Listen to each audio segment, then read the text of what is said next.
નમસ્તે મિત્રો, આપણે બધા BSM2 ના વર્ગમાં મુખ્ય ગુજરાતીના તાસમાં અત્યારે ઉમાશંકર જોશીના કેટલાક કાવ્યોનો અભ્યાસ કરી રહ્યા છીએ. એને આપણે અનુભવી રહ્યા છીએ. ઉમાશંકર આપણી ભાષાના એક બહુ મોટા ગજાના કવિ. એની અનુભૂતિઓ, એનું ભાવ વિશ્વ, એને આપણે સંવેદવાની થોડી કોશિશ આપણે બધા યથા સમજ કરી રહ્યા છીએ. તો ગઈકાલે આપણે એક કવિતાનો પરિચય મેળવવાની કોશિશ કરી. તે એમનું બહુ જાણીતું કાવ્ય ભૂમિયા વિના મારે ભમવાતા ડુંગરા જંગલની કુંજ કુંજ જોવી હતી, જોવીતી કોતરો જોવીતી કંદરા રોતા ઝરણાની આંખ લોવી હતી. આની વાત આપણે ગઈકાલે કરી. આજે એક એમનું થોડું વિશિષ્ટ કહી શકાય એવું એક કાવ્ય જેનું સાહિત્ય સ્વરૂપ છે સોનેટ.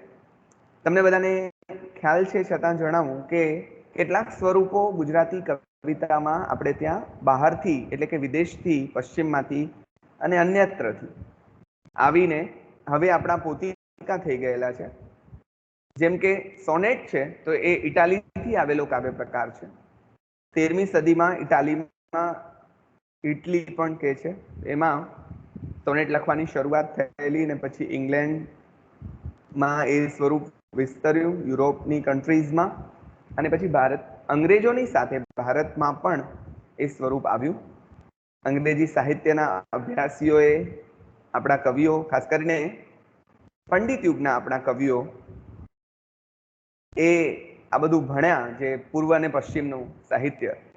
એમાં એમને એમ થયું કે આવી કવિતા આપણે પણ લખીએ તો કેવું. અને પહેલું ગુજરાતી સોનેટ ભણકારા 1888માં બળવંતરાય કલ્યાણરાય ઠાકોર એટલે કે બકઠાએ લખ્યું. આગે ઉભા તટ ધુમસ જેમાં દ્રુમો નીંદ સેવે, વચ્ચે સ્વપ્ને મૃદુ મલકતા શાંત રેવા સુહાવે. અને પછી ચાલ્યું. એમની પરંપરાએ બીજાએ પણ સોનેટ લખવાની કોશિશ કરી. પંડિત યુગ છે એ થોડો પ્રયોગશીલ યુગ રહ્યો. કાંત નામના આપણા કવિ મણિશંકર રત્નજી ભટ્ટ, એમણે ખંડકાવ્ય નામનું નવું સ્વરૂપ એ લઈને આવ્યા. સોનેટ લઈને આવ્યા બળવંતરાય ઠાકોર. અને સોનેટ છે એ અન્ય કવિતા કરતા થોડું જુદું કવિતાનું સ્વરૂપ એટલા માટે છે કેમ કે એમાં વિચાર કેન્દ્રમાં હોય છે, કોઈ વિચાર પ્રધાન રૂપે હોય, જ્યારે ગીતમાં ઉર્મી એટલે લાગણી કેન્દ્રમાં હોય.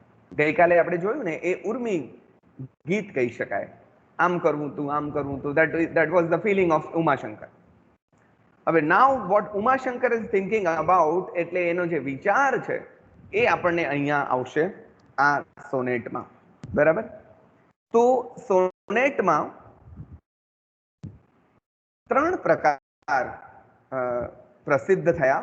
સોનેટ 14 લીટીની જ હોય, દેટ યુ નો, તમને ખબર છે. 14 લીટી જ હોય, પણ 14 લીટીના પાછા 3 વિભાગીકરણ જુદા જુદા પ્રકારે. પેટ્રાર્ક નામના એક બહુ મોટા કવિ થયા, અને એ પેટ્રાર્કે 14 લીટીનું વિભાજન 8+6 = 14 એમ કર્યું. પહેલા 8 પંક્તિ અને પછી 6 બીજી અલગ એમ. એટલે 8 પંક્તિમાં એક વાત હોય અને પછી 6માં કંઈક જુદી, એના ક્રમિક વિકાસ કરીને જુદી વાત આવે. મેં તમને કહ્યું તેમ એ યુરોપની કન્ટ્રીઝમાં પણ આ સ્વરૂપ ફેલાયું. અને શેક્સપિયર નામના આપણા કવિ, જે નાટ્યકાર તરીકે બહુ પ્રસિદ્ધ થયા, પણ શેક્સપિયરિયન સાઇઝ સોનેટ પણ એટલી જ પ્રસિદ્ધ થઈ, અને જે 4, 4, 4 અને 2 એમ વિભાગીકરણ થઈને આવે છે. ત્રીજા મોટા કવિ જેમણે સોનેટ ક્ષેત્રે મોટું પ્રદાન કર્યું તે મિલ્ટન, અને એમણે અનિયમિત એટલે જેમ મજા આવે એમ વિભાગ કર્યા, 10 અને 4 ને 12 ને 2 ને વગેરે વગેરે. આપણે એના સ્વરૂપની ચર્ચામાં નથી પડવું, પણ મારે તમને ખાલી એટલું જ કહેવું છે કે જઠરાગ્નિ જે છે એ ઉમાશંકર જોશીનું બહુ પ્રસિદ્ધ થયેલું સોનેટ છે, જે પેટ્રાર્ક સાઇઝ સોનેટ છે. એટલે પહેલા 8 લીટી છે અને પછી 6 લીટી છે. મારે તમને એક કબૂલાત તમારા બધા સમક્ષ, વિદ્યાર્થી સમક્ષ you are my confession box, so I have to confess. મારે મારી ભૂલોની કબૂલાત પણ તમારી સમક્ષ કરવી જોઈએ, એવી ભૂલોની કે જે એક શિક્ષક તરીકે મેં કરી હોય. ભૂલ કરતા પણ અધૂરપ એવો આપણે શબ્દ વાપરીએ, ભૂલ વાપરીએ તોય વાંધો નથી મને, કારણ કે ભૂલ પણ છે જ. આ કવિતા મુન્દ્રાના વિદ્યાર્થીઓને હું ભણાવતો 3 થી 4 વર્ષ. ગુજરાતી સોનેટ, આપણા સોનેટ એમ કરીને અમને એક કાવ્ય સંચય ભણવામાં હતો, અને ત્યારે બહુ મજા પડતી. વાતો અને વિદાય, પ્રહલાદના સોનેટ, અને મરજીવિયા એવું પૂજાલાલનું વગેરે વગેરે વગેરે એવા ઘણા બધા સોનેટ આપણે ત્યારે ભણાવેલા, બહુ મજા કરેલી. મોગરો એ બળવંતરાયનું સોનેટ, પ્રિય તુજ લટે ધરું ધવલ સ્વચ્છ આ મોગરો, નહીં નિકટ એ સમય આ સમય પરશ હક એથી વધારે મારો, એ ટાઈપનું. પછી જૂનું ઘર ખાલી કરતા, અને લક્ષ સાબુ, ટીનનું ડબલું વગેરે વગેરે. તો આ બધા જ સોનેટ આપણે ત્યારે મેં ભણાવેલા. એમાં જઠરાગ્નિ પણ ખરું, અને 2 વર્ષ સુધી એ સોનેટનું અર્થઘટન મેં થોડુંક ખોટું કરેલું, એવું મારે સ્વીકારવું જોઈએ. હવે કેમ ખોટું કરેલું એ સમજવા માટે તમારે છેવટ સુધી રહેવું પડશે. શું ખોટું કર્યું? આપણે આખી કવિતા આપણી સમજ પ્રમાણે આપણને સમજાતી હોય છે. એ એટલી વાત ઉપર તો આપણે બધા આવીશું જ, અને એટલું તો આપણે સમજીશું. જેમ જેમ આપણે વધારે કવિતા સમજતા જઈશું, તેમ તેમ આપણને કેટલાક આવા તથ્યો, આવા સત્યો સમજાતા જશે કે કવિતા શું, આમ તો કોઈ પણ ઘટના, કોઈ પણ વાત, કોઈ પણ વ્યક્તિને આપણે બધા આપણી મતિ પ્રમાણે મૂલવતા હોઈએ છીએ, આપણી બુદ્ધિ પ્રમાણે મૂલવતા હોઈએ છીએ. આપણી બુદ્ધિ ટૂંકી હોય તો આપણી મૂલવણી પણ ટૂંકી હોય. એટલે એમાં ઓલા સામેવાળાનો કઈ વાંક ન હોય. બુદ્ધ મહાવીરને મૂલવવા વાળા પણ ટૂંકી બુદ્ધિ વાળા છે. જીસસ પેગમ્બરને પણ, કૃષ્ણ કે રામને મૂલવવા વાળા પણ ટૂંકી બુદ્ધિ વાળા છે. તેથી કઈ રામ કે અલ્લાહ કે જીસસ એ નાના નથી થઈ જતા, પણ કઈ નહીં, આપણે એની ચર્ચામાં નથી પડતા. પણ એટલું જ તો આપણે નક્કી સમજીએ કે આપણે બધા આપણી મતિ પ્રમાણે મૂલ્યાંકન કરતા હોઈએ છીએ. એટલે મેં પણ મારી મતિ પ્રમાણે 2 વર્ષ વિદ્યાર્થીઓને ભણાવ્યું. 3જે વર્ષે મારી મતિ જરાક ઠેકાણે પડી, અને મેં મારી ભૂલ સુધારી. તે એ લોકોને હું દર વર્ષ જ્યારે પણ આ કવિતા ભણાવું ત્યારે આ 2 વર્ષના છોકરાઓની માફી માંગીને આ કવિતા ભણાવતો હોઉં છું. તે આજે પણ જાહેરમાં માફી માંગી લઉં તમારા બધા સમક્ષ, as a representative of my old student.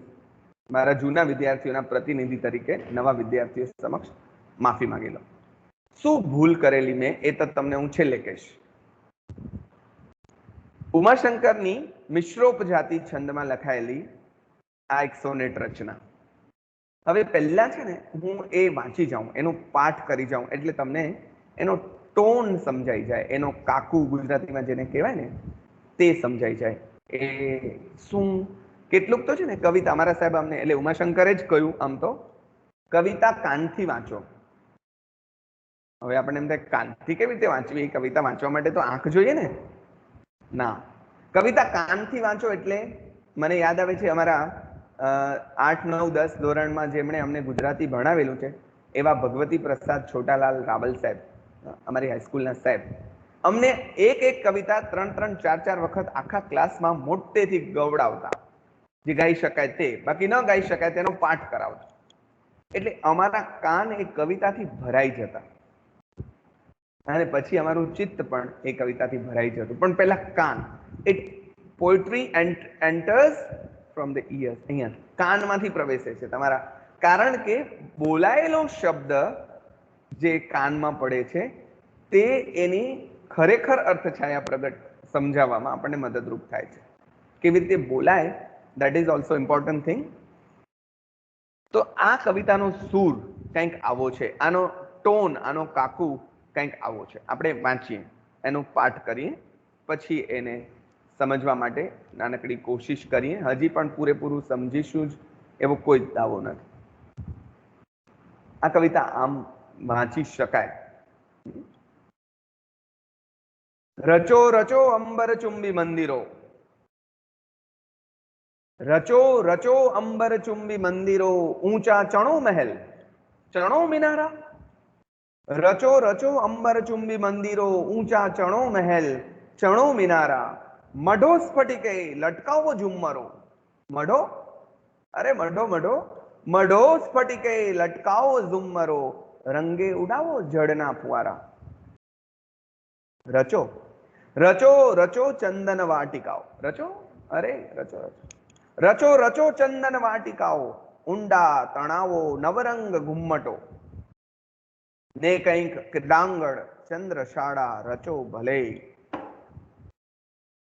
ફરીથી, રચો રચો અંબર ચુંબી મંદિરો, ઊંચા ચણો મહેલ ચણો મિનારા, મઢો સ્ફટિકે લટકાવો ઝુમ્મરો, રંગે ઉડાવો જળના ફુવારા, રચો રચો ચંદન વાટિકાઓ, ઊંડા તણાવો નવરંગ ગુમ્મટો, ને કંઈક ક્રીડાંગણ ચંદ્રશાળા રચો ભલે. પેલી 8 લીટ, હવેની 6 લીટ. અંતર રૂંધતી શિલા, અંતર રૂંધતી શિલા, એ કેમ ભાવિ કાળ બહુ સાંખશે. અંતર રૂંધતી શિલા, એ કેમ ભાવિ બહુ કાળ સાંખશે. દરિદ્રની એ ઉપહાસ લીલા સંકેલવા, દરિદ્રની એ ઉપહાસ લીલા સંકેલવા, કોટિક જીભ ફેલતો ભૂખ્યા જનોનો જઠરાગ્નિ જાગશે, ખંડેરની ભસ્મ કણી ન લાદશે. દરિદ્રની એ ઉપહાસ લીલા સંકેલવા, કોટિક જીભ ફેલતો ભૂખ્યા જનોનો જઠરાગ્નિ જાગશે, ખંડેરની ભસ્મ કણી ન લાદશે. ખંડેરની ભસ્મ કણી ન લાદશે.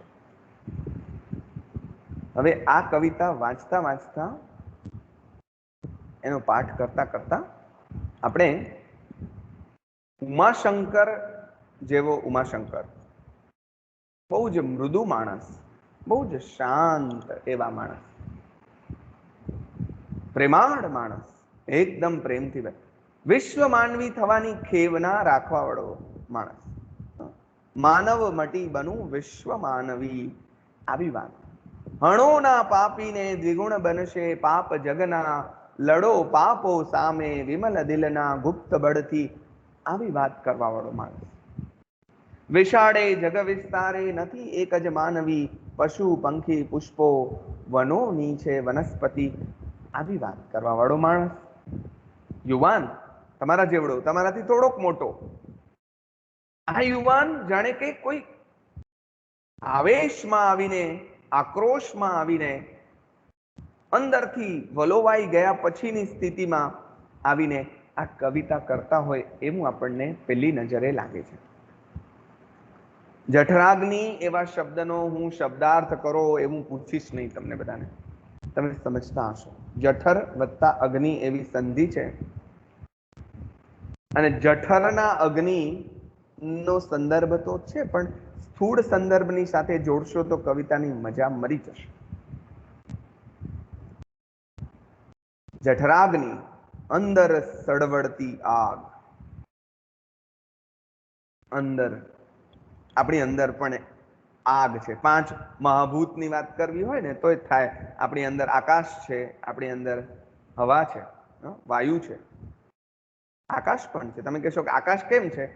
આકાશ ન હોય તો આ હું બોલી જ ના શકું. અમારા મોઢાની અંદર કશું જઈ શકે છે, હું ખાઈ શકું છું, કેમ કે મોઢામાં આકાશ છે. પેટમાં જઈ શકે છે કારણ કે પેટમાં આકાશ છે. કાનમાં કાંઈ જઈ શકે છે કારણ કે આકાશ છે. નાકમાં શ્વાસ જાય છે કારણ કે આકાશ છે. માટી તો છે જ, વાયુ તો છે જ, આ બધું છે, આપણે જાણીએ છીએ. અગ્નિ પણ છે, અગ્નિ વગર તો કેમ ચાલે? જઠરાગ્નિ જે આપણા ભોજનને પચાવે છે વગેરે, એની વાત અહીંયા નથી. એનો સંદર્ભ છે, એ જ સંદર્ભમાં આખી વાત છે, પણ કેવી રીતે એ આપણે સમજવાની કોશિશ કરવાની છે. હવે જો એની શરૂઆત જ કેવી છે, આમ તપી ગયા હોય ઉમાશંકર, આપણી દેશી ભાષામાં કહીએ તો એવી રીતે આખી વાત શરૂ કરે છે. રચો રચો, આવું આપણને કોઈ આવું ક્યારે બોલે? તમે કલ્પના કરો જરાક, કલ્પનાના ઘોડા દોડાવો. કરો કરો કરો, હજી કરો, હજી કરો, આ ટોન છે. કોઈ માણસ રવાડે ચડી ગયું હોય, બગડ્યું હોય, ત્રાસ આપતો, જે પણ કરતું ખોટું સમજાવ્યા છતાં માનતું ન હોય, ત્યારે પછી છેવટે એમ કે કરો કરો, હજી કરો કરો, હજી દારૂ પી, હજી પી, હજી પી, હજી જુગાર રમ, હજી રમ ભાઈ, હા રચો રચો, બનાવો બનાવો, અરે બનાવો ભાઈ બનાવો, હા શું બનાવો? રચો, રચવું, બનાવો, શું બનાવો? 2 વખત રિપીટ કરે છે ભાર દઈને. કવિતામાં પ્રવેશ કરતી વખતે આવી નાની નાની વાતોને આપણે ધ્યાને લઈશું ને તો એના હાર્દ સુધી વધારે ઝડપથી નજીકથી પહોંચી શકીશું અને અનુભવી શકીશું. રચો રચો અંબર ચુંબી મંદિરો, અંબર ચુંબી આભને ચૂમી લે એવા મંદિરો રચો. હજી મંદિર એટલે કોઈ પણ અહીંયા ઇમારત એવું સમજી લેજો. મંદિર સામે તો વાંધો છે જ, પણ કોઈ પણ ઇમારત. આપણને અત્યારે આપણે રેસમાં પડ્યા છીએ. કઈ રેસ? આ ઉમાશંકરના વખતની વાત છે, પણ આ રેસ હજી ગઈ નથી કે આનાથી ઊંચું અમારું મંદિર, તો કે ના આનાથી ઊંચું અમારું, આનાથી મોટું, આનાથી મોટું, અમારા બંગલો આનાથી મોટો, આનાથી આમ, આનાથી વધારે, આનાથી વધારે. There is no limit. શું કરી રહ્યા છીએ આપણે? એનાથી વધારે કરવા જશે. કેટલાક ગામડાઓમાં એવી અંધશ્રદ્ધાઓ હોય છે કે પીરની દરગાહ કે માતાજીના મંદિર કે દેરાસરથી ઊંચામાં ઘર બનાવવા નહીં. સારું, એમ અંધશ્રદ્ધા તો અંધશ્રદ્ધા, પણ આ લોકો કરતા તો નથી એવા નાટક. 5 મિનિટ આપણને એવા યોગ્ય ન કહેવાય, પણ આપણને સારા લાગે. આ તો હજી આ દેખાડાની દુનિયા આખી જે થઈ ગઈ. વટપડાઓ છે ને, તો સૌથી ઊંચી બિલ્ડિંગ દુબઈમાં બનાવી, એનાથી અહીંયા બનાવી, એનાથી વધારે ઊંચી અહીંયા બનાવી, સૌથી મોટી મૂર્તિ આણે બનાવી, પછી આણે બનાવી, હવે ભારતે બનાવી. Good, that is good thing. આપણે એનો વિરોધ નથી કરતા. ઉમાશંકરને મન આખી વાત જુઓ કેવી રીતે એને જુએ છે ઉમાશંકર. રચો રચો અંબર હજી બનાવો, અરે રચો અંબર ચુંબી મંદિરો, આકાશ ચૂમી લે ત્યાં સુધી પહોંચી, એટલી હાઈટ. ઓહો, વટ પડે ને. ઊંચા ચણો મહેલ, હજી ઊંચા મહેલ બનાવો, ચણો મિનારા. હવે મિનારાનો સંદર્ભ થોડી આપણી ઇસ્લામની સંસ્કૃતિ સાથેનો મિનારા એવો શબ્દ એમાં વધારે આવે. મહેલ, બરાબર છે. વૈભવ સંપન્ન જીવન કુદરતે તમને આપ્યું છે, તો ભલે તમે બનાવો શાંતિ સુખ શાંતિથી આરામથી એશો આરામ. પણ આ દોડ જે લાગી છે કે મારે એટલા માટે નહીં, પણ મારો મહેલ હજી મોટો હોવો જોઈએ, હજી મોટો હોવો જોઈએ, હજી મોટો હોવો જોઈએ, બતાડવું છે ને.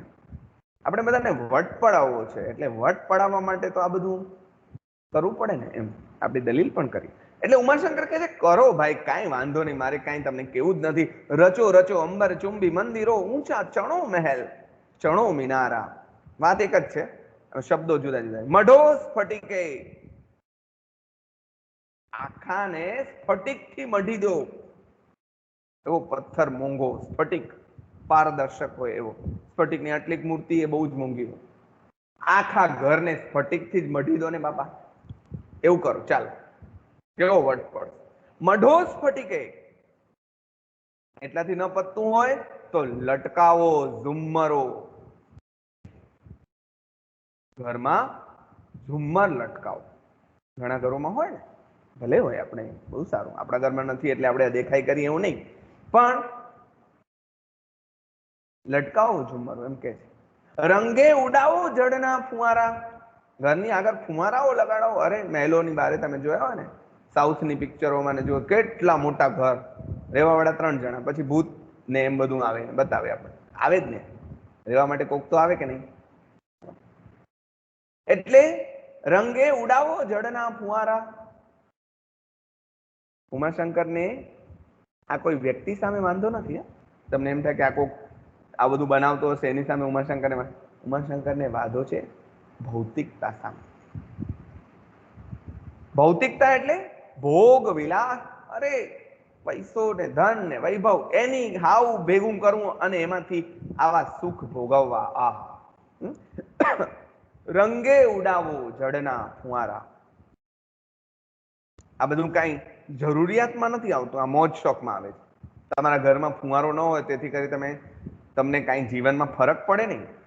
સ્ફટિકથી મઢેલું ન હોય, ઊંચો મહેલ ન હોય, ઝૂંપડું હોય તો એમ નીંદર એવી જ આવે. પણ આપણને જરૂરિયાતની વાત નથી, અહીંયા વાત છે શોખની. જરૂરિયાત હોય એ તો રોટી કપડા મકાન બધાને જોઈએ, એમાં કાંઈ વાંધો નહીં, હોવા જ જોઈએ ને. પણ આપણે જરૂરિયાતને બદલે હવે વધી જાય ને એટલે પછી મોજ શોખ ને એના તરફ આપણે જઈએ. રોટલો આપણી જરૂરિયાત છે, આઈસ્ક્રીમ આપણી જરૂરિયાત નથી, પણ મોજ શોખ છે. એટલે આપણે એની ચર્ચામાં બહુ પડતા નથી. પણ રચો રચો ચંદન વાટિકાઓ. અરે જેવા તેવા ઝાડ કઈ તમારે વવાય? બગીચાઓ બનાવો અને એમાં તો ચંદન વાટિકાઓ બનાવો. રચો પ્લીઝ. હા, ચાલો ચાલો મજા કરો. ઘટ પડે ને, ચંદન કેટલું મોંઘું લાકડું. એવા માણસના યુગમાં આ વાત થઈ રહી છે, ગાંધીના યુગમાં વાત થઈ રહી છે. આ ગાંધી યુગ છે. ઉમાશંકર ગાંધીજીએ કોઈ દિવસ ઘીનો દીવો કરવા નથી દીધો. એને ઘી ખાવા નથી મારા દેશના લોકો પાસે. ને હું અહીંયા આજે પણ અમારી આસપાસના કેટલા એવા લોકો ગાંધી વિચારની પ્રમાણે ચાલવા વાળા, મુક્તાબેન, બધાને હું જોઉં છું. તો આપણે ત્યાં ગાંધી 150 નો કાર્યક્રમ હતો. મુક્તાબેને કહ્યું કે ઘીનો દીવો નહીં થાય, તેલનો થશે. મને બહુ મજા આવી. વાહ. હા, તેલનો દીવો કર્યો અમે લોકોએ કર્યો. ઘી આપણને હવે લેવું પોસાય એમાં તો પણ કેમ કોઈને ખાવા ન હોય ને એનું આપણે અહીંયા બળતું કરીએ તે કેવું કહેવાય? યોગ્ય કહેવાય? આપણો અંતરાત્મા આપણને હા પાડે છે તો કરો.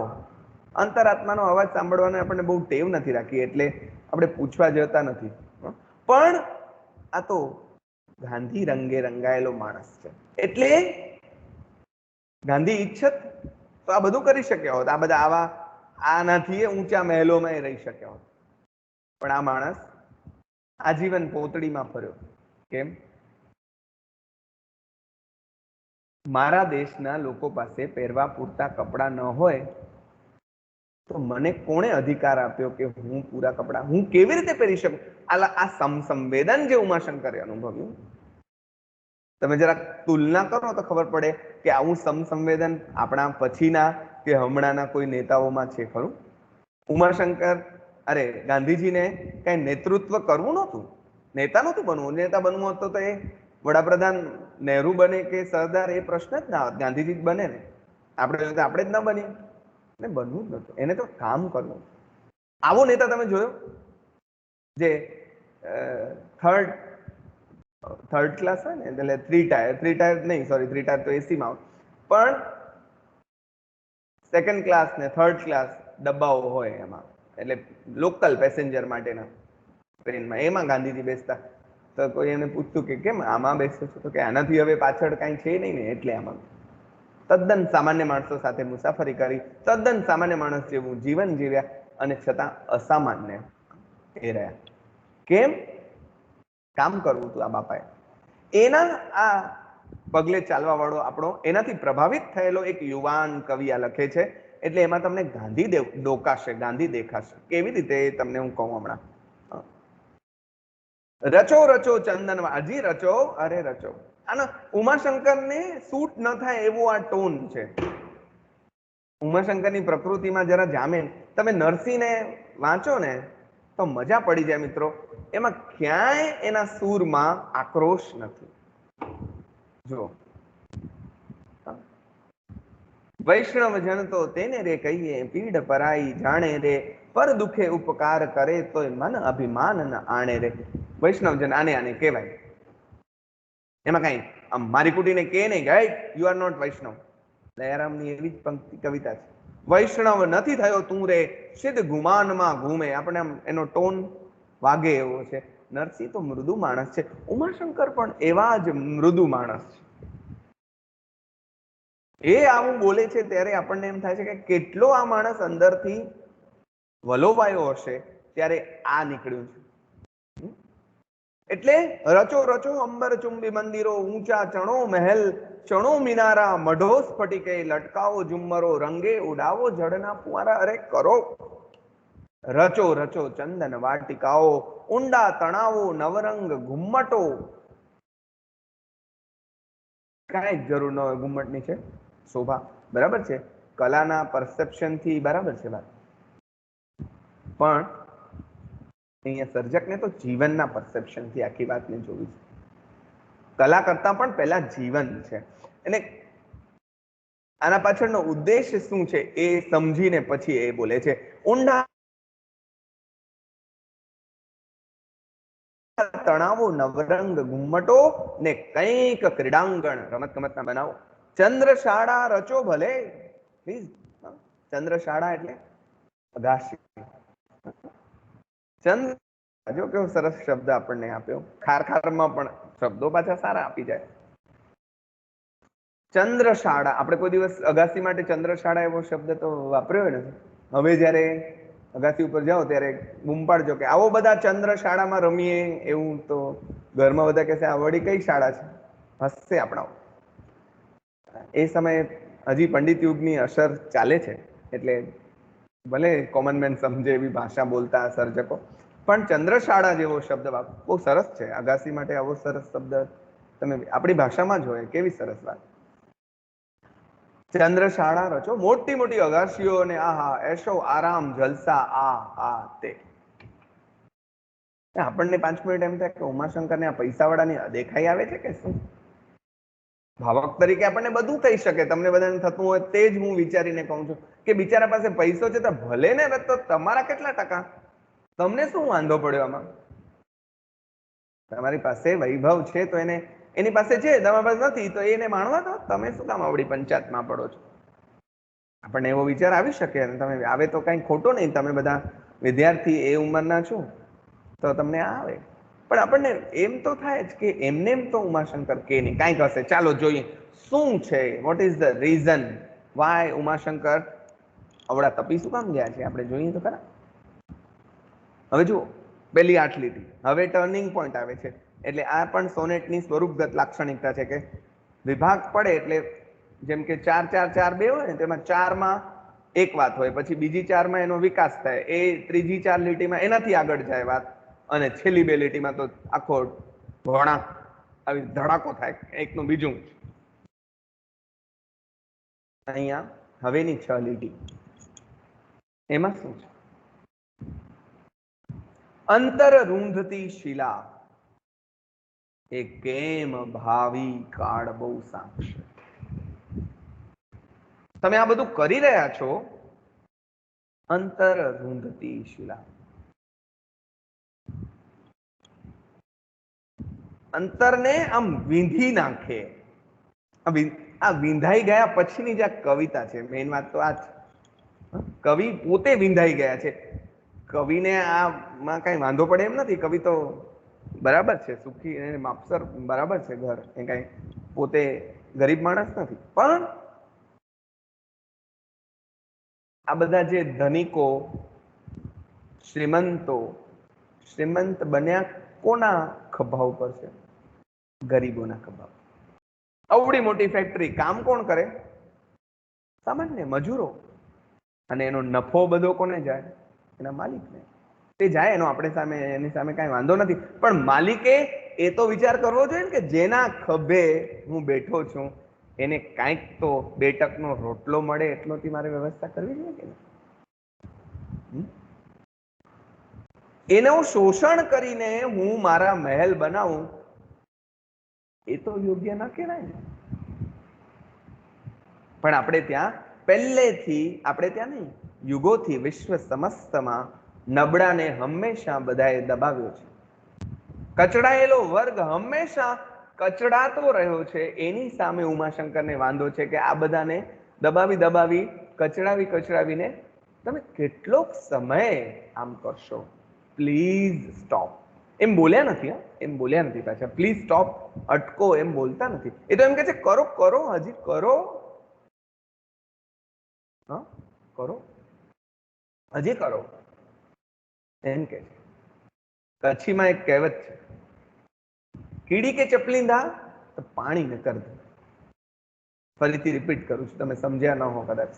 કીડી તમને ખબર છે, ચપ્પલવું એટલે દબાવવું.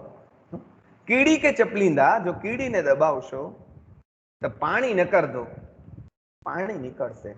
આમ દબાવ, કોઈ દી આપણે દબાવી નથી, મારે તો દબાવવી નથી, પ્રયોગ નથી કરવો, માની લઈએ આમ. કીડીમાં લોહી હોય તો નીકળે ને. આટલી કીડી, આટલું એનું શરીર, એમાં લોહી હોય તો આમ તમે આમ મારો તો લોહી નીકળે ને, પાણી નીકળે. સામાન્ય માણસને દબાવશો તો, આ કીડી એટલે સામાન્ય દબાયેલો, કચડાયેલો, ગરીબ, મજબૂર, લાચાર, નિયતિ નો શિકાર બને, જે પણ કહો તે, એ એવો માણસ. માણસાઈની ને સમસંવેદનની વાતો કરવા વાળા આપણે બધા સામાન્ય માણસના દુઃખને કેટલું સમજી શક્યા છીએ તે પ્રશ્ન થાય આપણને. એક પ્રસંગ તમને કહું. અમારા બેનના ઘરમાં લાદી નખાવાની હતી. એ લાદી નાખવા વાળા ભાઈ લાદી નું કામ પૂરું કરી અને જતા હતા. એટલે બેને હસતા હસતા એમને બધું આપ્યું, પૈસા આપ્યા, બધું કર્યું, ખવડાવ્યું, પીવડાવ્યું, બધું મજા કરાવી. અને છેલ્લે એમ કહ્યું કે આજે આ કામ પૂરું થયું ને તે હવે તમે પણ નિરાંતે ઊંઘજો, પોઢી જજો, આજે જરાક આરામ કરજો, નિરાંત. ત્યારે એ લોકોએ જવાબ આપ્યો કે મેડમ, सोने के लिए छत भी तो होनी चाहिए, नीचे जमीन भी तो होनी चाहिए. અમે તો મજૂર માણસો છીએ, ઘરે નથી અમારા. જેવા તેવા ટૂટલ ભૂંગા બનાવીને ક્યાંના યુપી ને બિહારના ને એવા બધા આવેલા લોકો અહીંયા મજૂરી ને કામે આવેલા હોય.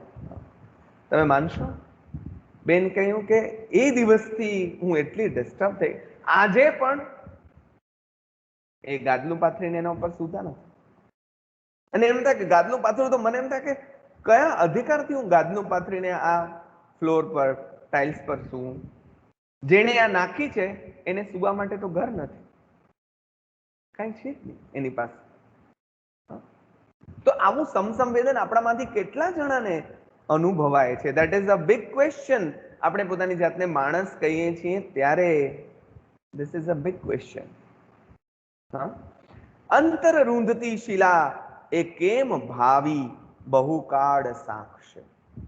પણ પ્લીઝ યાદ રાખજો, આવું આ ટોન છે. આ બધું કઈ કુદરત સાખી નહીં લે, પ્લીઝ કહી દઉં છું. આ ટોન છે, કવિતાનો સૂર જુઓ આ. પણ આ કેમ ભાવી બહુકાળ સાક્ષ. જેમ જેમ કવિતા આગળ વધતી જાય છે તેમ તેમ વધુ ને વધુ ઉગ્ર થતી જાય છે વાત. દરિદ્રની એ ઉપહાસ લીલા. આ સામાન્ય માણસને દબાવીને તમે બધા ડાન્સ તાગડધીનના નાચો છો ને, એનો ઉપહાસ કરો છો, એની મશ્કરી કરો છો. મશ્કરી કરતા ન હોય તો મશ્કરી જ થઈ ને. તમે એને એવોઇડ, એની ઉપેક્ષા એ એની મશ્કરી. તમે એમ કહો કે સાહેબ કઈ એ લોકો ક્યાં મશ્કરી કરવા આવે છે? મશ્કરી અહીંયા ઉપેક્ષા. ઉપેક્ષા એટલે એની અવગણના, એને એવોઇડ કરો છો તમે. તમારી આંખ સામે જ તમને આવા મજૂરો દેખાય છે અને તમે એની સામે.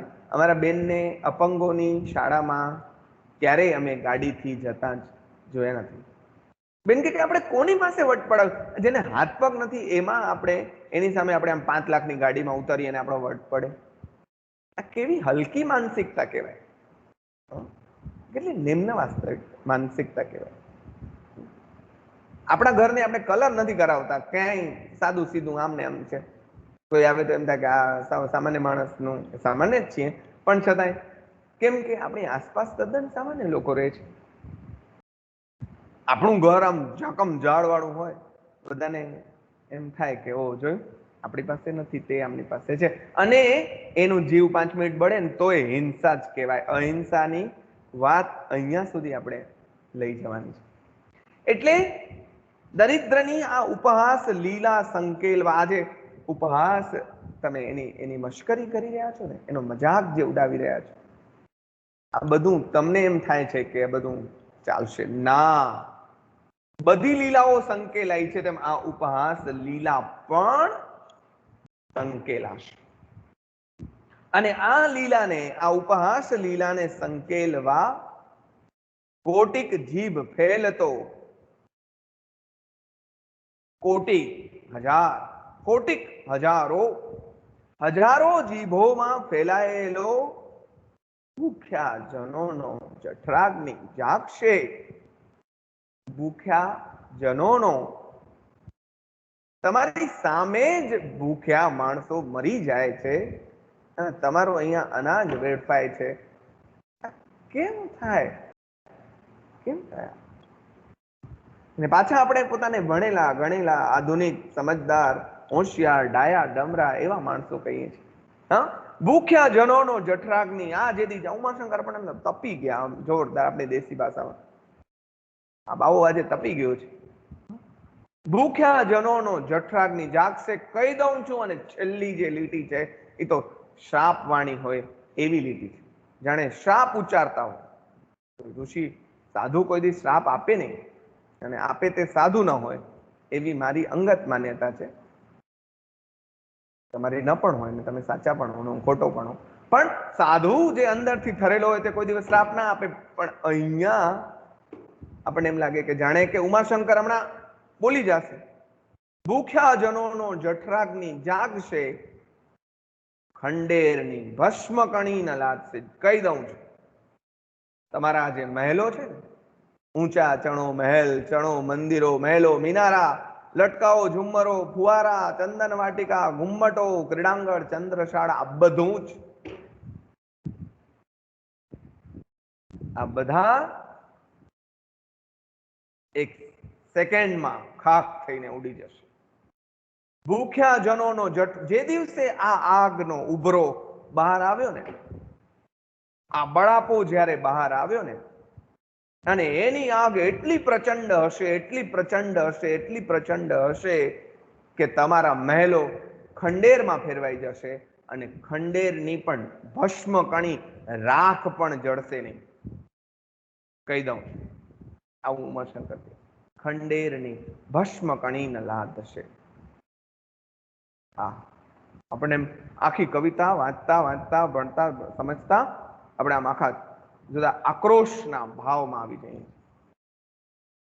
હવે આ 2 વર્ષ મેં કવિતા આ જ રીતે ભણાવી, આવા જ તાનથી ભણાવી. મને આ કવિતા બહુ જ ગમે છે. એટલે તાનમાં માતાજી આવે અંદર, આપણા અંદર, ને આમ ભણાવી મજા આવે. જુદા પ્રકારના માતાજી, થોડા રુદ્ર સ્વરૂપ ધારણ કરે એવા. બધા જ રમ્ય ન હોય, સૌમ્ય ન હોય, મહાકાલી ને એ બધા પ્રકારના. તો 2 વર્ષ મેં એમ કહ્યું કે અહીંયા ઉમાશંકર જેવા ઉમાશંકરનો પ્રકોપ ઠલવાયો છે. પ્રકોપ એટલે સમજો, તપી ગયા છે આ માણસ, અને અંદરથી એમનો જે બળાપો છે એ ઠલવ્યો છે અહીંયા ઉમાશંકરે. એટલે ઉમાશંકરનો ની પ્રકોપ વાણી છે આ, મિત્રો. અને આઈ વોઝ રોંગ, હું ખોટો હતો. કવિતા જ તમને તમારી સમક્ષ વળી પાછી નવી વખત સમજાવો ત્યારે, ભણો ત્યારે, વાંચો ત્યારે વળી નવી રીતે તમારી સમક્ષ ઉઘડે છે. પોતાનું અંદરનું સત્વ આપણે જરાક મથીએ તો કવિતા સામે ચાલીને આપણી પાસે આવે અને એમ કે ના ના મારે આ કેવું છે.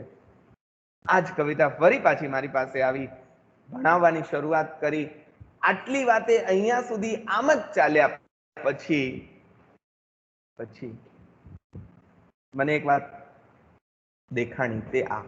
હવે આટલા સુધી મારી વાત અથવા મારી સમજણ અહીંયા હતી કે અહીંયા ઉમાશંકર જેવા ઉમાશંકર તપી ગયા છે, એનો પ્રકોપ પ્રગટ થયો છે, ગુસ્સામાં છે. આહા, સીધી આમ રણચંડી જેમ એ ચડી ગયા છે, ખાર કાઢે છે. આ બધું દેશી ભાષામાં આપણે બધું આવું કહ્યું. હવે આ કવિતાએ મને એમ કહ્યું, કાનમાં આવીને કાનમાં કહ્યું, શું કહ્યું કે ના ભાઈ રમજાન, આમ નથી વાત. ઉમાશંકર, માતાજી સપનામાં આવે તેમ ઉમાશંકરે આવે, પણ આપણે કવિતા સેવીએ તો આવે. અને આપણને કહે કે ભાઈ તું સમજો છે ને તે ખોટું છે. હા ભાઈ, અથવા અધૂરું છે. મને એમ થયું કે આમ જ હોય ને, આપણે કોઈ પણ અર્થ કરીએ તો આમ જ કરીએ. પછી ઉમાશંકર કે કવિતાની દેવી જે હોય તે એને આવીને જરાક સમજાવ્યું કે ભાઈ આમાં પ્રકોપ નથી. તમે કહેશો સાહેબ એમ કેમ હોય? પ્રકોપ જ છે, આ દેખાતો નથી.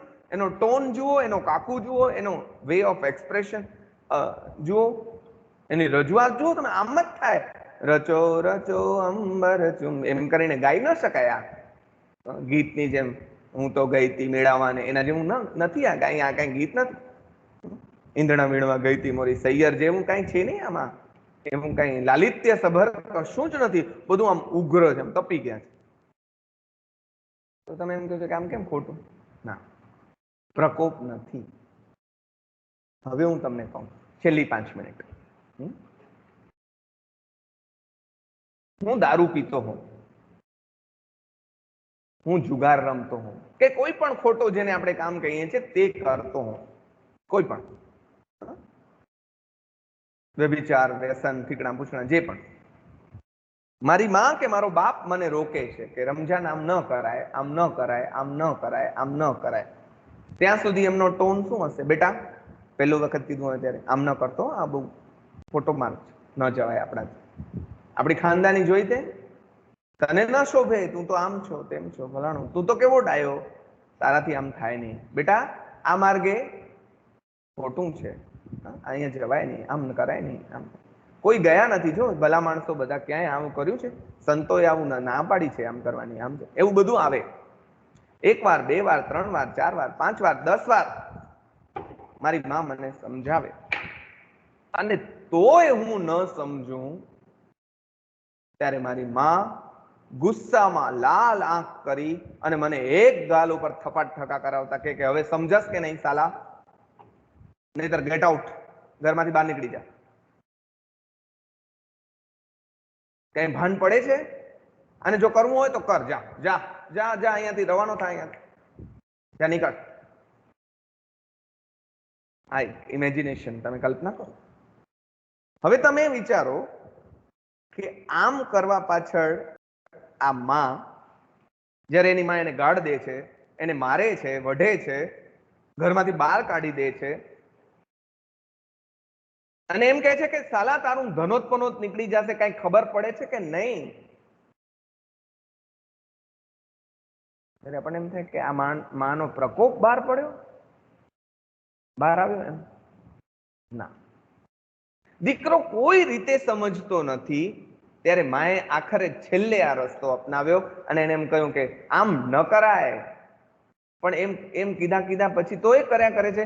એટલે છેલ્લે એને એમ કહી દે છે કે કર, જા, તારે કરવું એમ કર, પણ યાદ રાખજે આનું પરિણામ આ આવશે.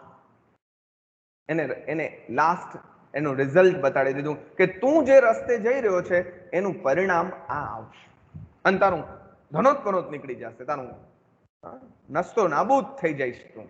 આવું બોલે ત્યારે મિત્રો એ માં એમ ઈચ્છતી નથી કે એનું ધનોત પનોત નીકળી જાય, એ નસ્તો નાબૂદ થઈ જાય, ખલાસ થઈ જાય, મરી જાય, એવું ઈચ્છતી નથી.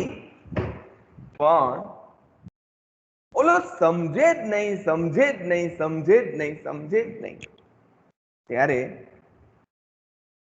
એની માની કરુણા પ્રકોપના સૂરમાં વહે છે કે તને કેમ નથી સમજાતું યાર? આપણે જો આપણો કોઈ ભાઈબંધ આપણે તો કેમ તને નથી સમજાતું? આ લાલ આંખ પાછળ, આ થપાટ પાછળ માનો પ્રકોપ નથી, માની કરુણા છે કે તમને કેમ નથી સમજાતું આ સત્ય? તમે જઈ રહ્યા છો તે ખોટો માર્ગ છે. You are going on a wrong way, અને એના પરિણામ આ આવશે જે હું જોવા ઈચ્છતી નથી. હું તમારું અકલ્યાણ નથી. અહીંયા એમ કે છે ને આપણે ખંડેરની ભસ્મ કણીના લાદશે. આપણને એમ થાય કે આ સર્જક આ બધાનું અકલ્યાણ. અરે ના, અકલ્યાણ નથી ઈચ્છતા. પણ જો આમને આમ રહ્યું તો આ તો નિયતિનો ક્રમ છે, સંસારનો ક્રમ છે, કુદરતનો ક્રમ છે કે તમે આમ કરશો તો તમારું આ તો થવાનું છે. એટલે તમને ચોકન્ના કરે છે, તમને સાવધ કરે છે, તમને જગાડે છે કે please you are doing on a wrong, You are going on a wrong way, so please aware. ઉઠ જાગ મુસાફિર ભોર ભઈ અબ રહેન કહાં જો સોવત. ક્યાં સુધી તું ઊંઘમાં પડ્યો રહીશ? ઉઠ હવે. આ ઊંઘ છે. This is also one type of sleep. આ વૈભવની ઊંઘ. આપણે એમાં અટવાઈ જઈએ. ક્યાં સુધી? બધાને ઉપેક્ષા કરીએ, બધાની ઉપેક્ષા. ક્યાં સુધી? અને સામાન્ય માણસને દબાવીને તને એમ થાય છે કે હું મારા મહેલો બનાવી લઉં, ઊંચા મંદિરો બનાવી લઉં, આનંદ મજા કરી લઉં, વૈભવ માણી લઉં, ભોગ વિલાસ મજા કરું. સોરી હા દોસ્ત, આ નહીં થાય. અને આ ચાલશે લાંબુ, ચાલ્યું ચાલ્યું ચાલ્યું, પણ એક દિવસ એવો આવશે કે જે દિવસે જો આ જાગ્યું તો તારું ધનોત્પનોત નીકળી જશે.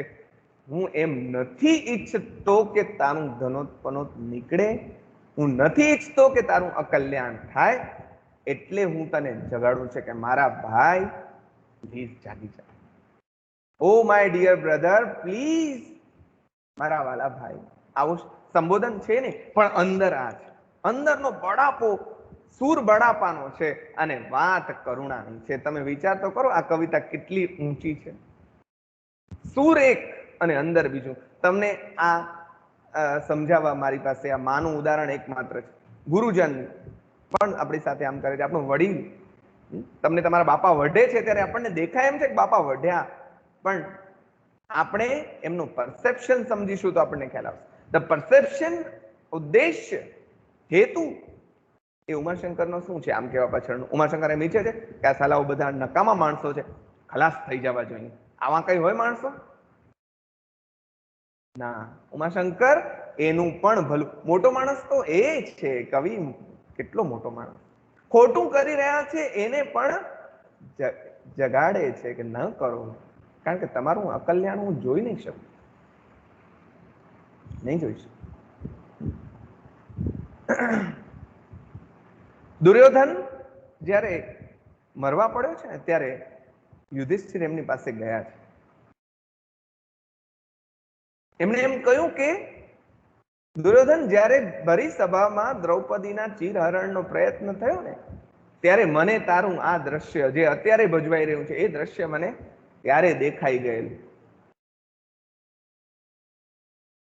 અને એ ન ભજવાય ને એના માટે મેં શક્ય તમામ પ્રયત્નો કર્યા કે તારું આ રીતે અકલ્યાણ ન થાય. પણ દોસ્ત, તું જીતી ગયો. હું તને એમ થાય છે કે હું મરું છું એટલે તું તારે જેમ કરવું તું એમ જ તે કર્યું. મારે તો તારું ભલું કરવું, તે કરવા જ ન દીધું. ભલા માણસ, તે કરવા જ ન દીધું. એટલે આજે તું ખુશીથી મરજે, કારણ કે જીત તારી જીદની થઈ છે. હું નથી જીત્યો. તને મારીને પણ તને હું મારવા ઈચ્છતો જ નહોતો. તને હું મારવા ક્યારેય ઈચ્છતો નહોતો. આવા ટાણે પણ જેને